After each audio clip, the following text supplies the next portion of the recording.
The sun cast a brilliant, almost blinding, sheen across the Pacific, transforming the Santa Monica Pier into a kaleidoscope of life and color. The air was thick and sweet, a chaotic but joyful mix of salt, sizzling hot dogs, and spun sugar from the cotton candy machines. The rhythmic crash of waves against the pylons below provided a steady bassline to the symphony of laughter, arcade game jingles, and the distant, cheerful screams from the top of the Ferris wheel. Families, a constellation of bright summer clothes and happy exhaustion, drifted along the wooden planks. Children, their faces sticky with ice cream, darted through the forest of adult legs, while couples found quiet moments, leaning on the weathered railings to gaze at the endless expanse of blue. Amidst this vibrant tapestry of human connection, one man sat apart, a solitary island in a sea of joy. His name was Arthur, a man whose face was a roadmap of hard years and whose clothes, though clean, were worn thin from time and weather.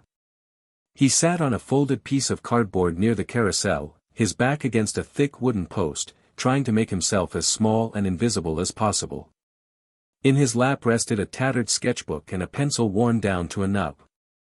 For Arthur, the pier wasn't a place for rides or games, it was a place to observe. He sketched the silhouette of the roller coaster against the setting sun, the intricate dance of seagulls fighting over a dropped pretzel, the pure, uninhibited joy on a child's face. It was his way of participating in a world that had long since stopped seeing him. Arthur was a veteran. He had once worn a uniform, stood tall, and believed in the certainty of his future. But life had a cruel way of eroding certainties. A lost job, a broken marriage, and a cascade of misfortunes had washed him ashore here, leaving him with nothing but a worn backpack and the ghosts of a life he barely recognized. He didn't beg, but a small, dented coffee cup sat beside him, holding a few coins from the rare passerby who met his gaze long enough to see the man instead of the circumstance. His greatest fear wasn't hunger or the cold nights, it was the casual cruelty born from indifference, the way people's eyes would slide right over him as if he were a piece of the pier itself, inanimate and unimportant. He had learned to build a fortress of invisibility around himself. He kept his eyes down, his movements slow, his presence muted. Today, however, the sun felt warmer, the music louder, and a flicker of hope, fragile as a butterfly's wing, stirred in his chest. He was lost in the details of a new sketch, the determined expression of a street guitarist, when a shadow fell over his page. He didn't need to look up to know trouble had arrived. The energy around him had curdled. The cheerful noise of the pier was punctuated by a new sound, loud, jarring laughter, laced with arrogance. 3 young men stood before him, casting long, predatory shadows. They moved with a swagger that spoke of entitlement and a deep-seated need for an audience. The one in the center, who seemed to be the leader, wore an obnoxiously bright designer shirt and filmed everything on his phone, held aloft like a scepter. His 2 companions, clad in matching denim vests, flanked him, their smirks mirroring his. They had been performing for their phone's camera all afternoon, pulling minor, obnoxious pranks and laughing at the discomfort of others. Now, their lens had found a new target, one they were sure wouldn't fight back. "Look what we've got here, guys," the leader, Jax, announced to his phone's audience, his voice dripping with condescension. "A resident artist on the pier. What are you drawing, old man?" "Your dream house." His friends erupted in forced, hyena-like laughter. Arthur didn't respond. He slowly closed his sketchbook, a protective instinct taking over. This small movement seemed to infuriate Jax. "Hey, I'm talking to you," he snapped, stepping closer. "What, you too good to talk to us? You think you're better than us?" The irony was so thick it was suffocating. Arthur remained silent, his knuckles white as he clutched his pencil. He just wanted them to go away, to move on to their next target, to let him dissolve back into the background. But his silence was a canvas onto which they could paint their own narrative of disrespect. "Ignoring us, huh? Let's see what's in the secret cup," one of the friends sneered. With a swift, deliberate kick, he sent the coffee cup flying. Coins, pennies, dimes, a few precious quarters, skittered across the wooden planks, some disappearing between the cracks into the ocean below. A few people nearby glanced over, a flicker of concern on their faces, but it was quickly replaced by a desire not to get involved. They turned their heads, quickened their pace, and pretended they hadn't seen a thing. That silence from the crowd was a familiar wound, but it still stung. It confirmed Arthur's deepest fear: he was utterly alone. The world would watch him be dismantled and simply walk on by. Jax, emboldened by the lack of intervention, took another step forward.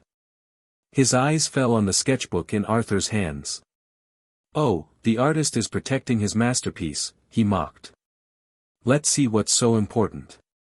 Before Arthur could react, Jax lunged forward and snatched the book from his grasp.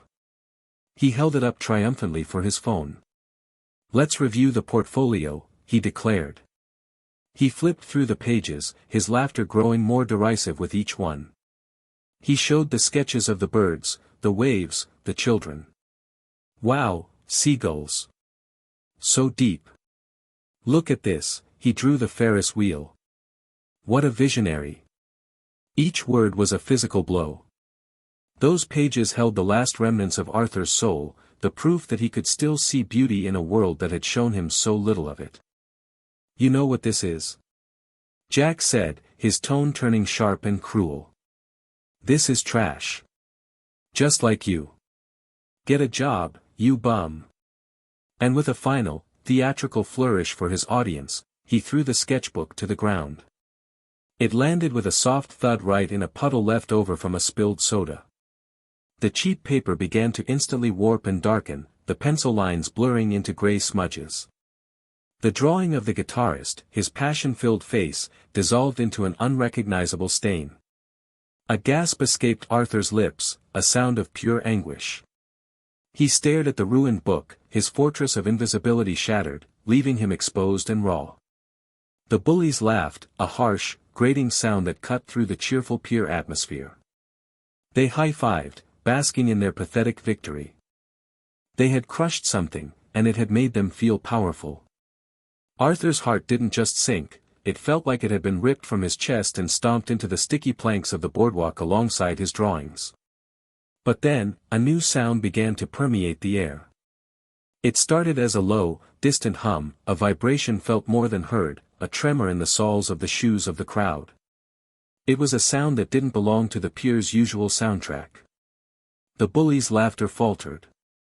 Heads began to turn, not toward the ocean, but back toward the street entrance of the Pier. The hum grew into a deep, guttural rumble, then a rolling thunder.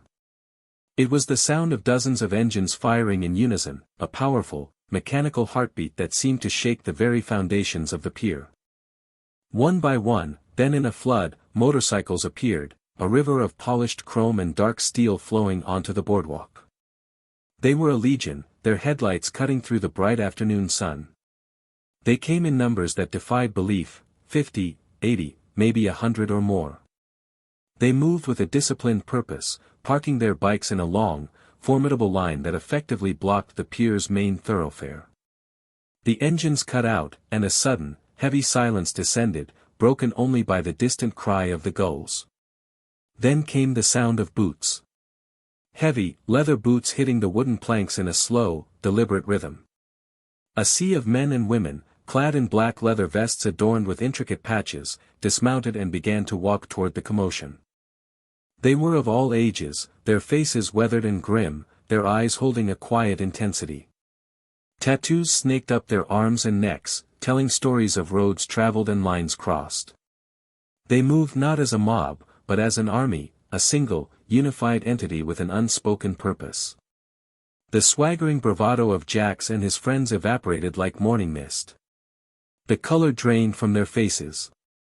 Jax lowered his phone, his mocking grin replaced by a slack-jawed expression of disbelief and dawning terror.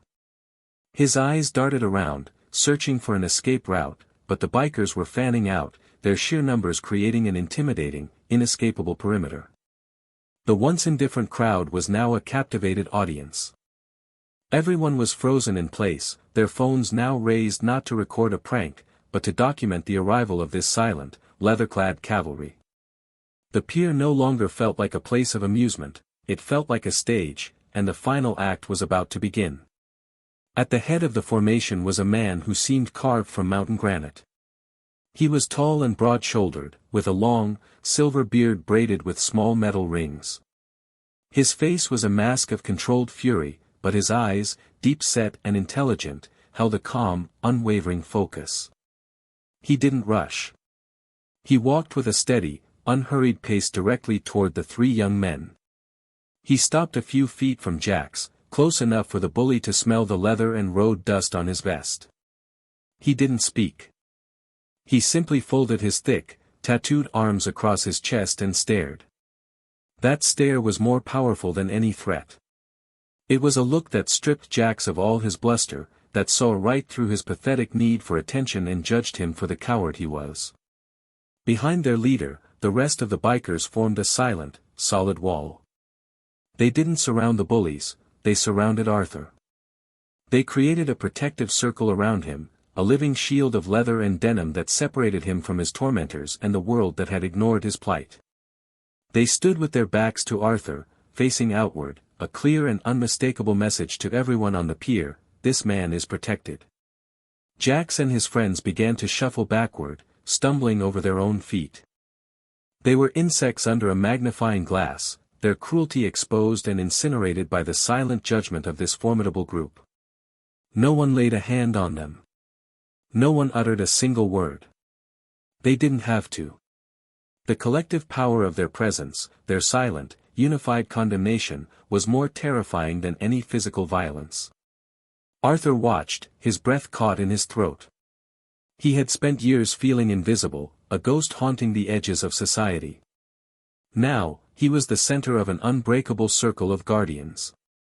He felt their presence as a physical warmth, a bulwark against the cold indifference he had grown so accustomed to. For the first time since he had lost everything, he didn't feel weak or pitted. He felt significant. The bullies finally broke. They turned and practically ran, tripping over each other in their haste to escape the suffocating weight of 100 silent glares. They disappeared into the crowd, their shoulders hunched in shame, their brief, cruel reign of terror brought to an ignominious end. A ripple of applause started in the crowd, growing into a wave of relieved, amazed cheering. But the bikers paid it no mind. Their mission wasn't for the audience. Then, the most extraordinary thing happened.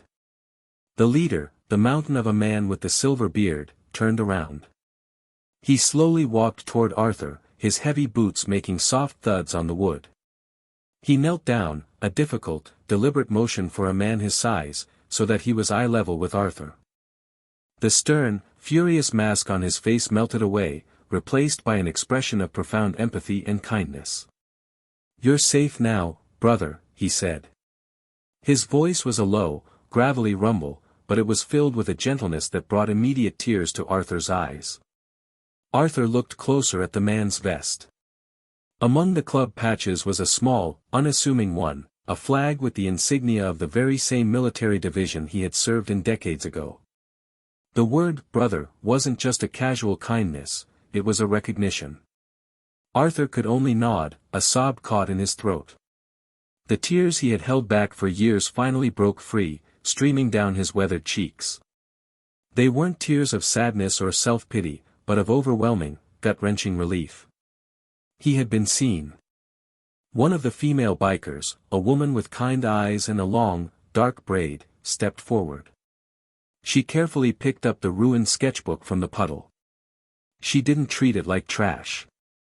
She held it gently, as if it were a sacred text, and began carefully trying to blot the wet pages with the sleeve of her leather jacket.